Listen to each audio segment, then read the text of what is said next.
Hanno perso la vita servendo lo Stato. Ora l'Arma dei Carabinieri li ha promossi per meriti speciali, un riconoscimento al valore e alla dedizione dimostrati fino all'ultimo istante. A pochi giorni dalla tragedia di Casteldazzano, Valerio da Pra, brigadiere capo in servizio a Padova, è stato promosso al grado di maresciallo. Davide Bernardello, carabiniere scelto, è stato promosso ad appuntato, mentre Marco Piffari, luogotenente in servizio a Mestre, è stato promosso a sottotenente.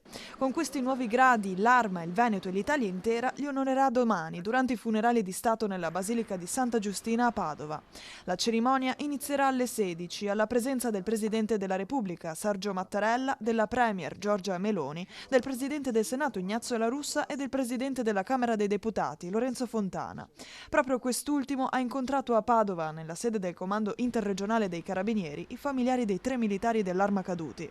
Oggi i feretri sono arrivati al Comando Provinciale di Padova. La Camera Ardente è stata allestita nella sede dell'Arma e resterà aperta fino alla mezzanotte di oggi e domani dalle 6 del mattino fino alle 14.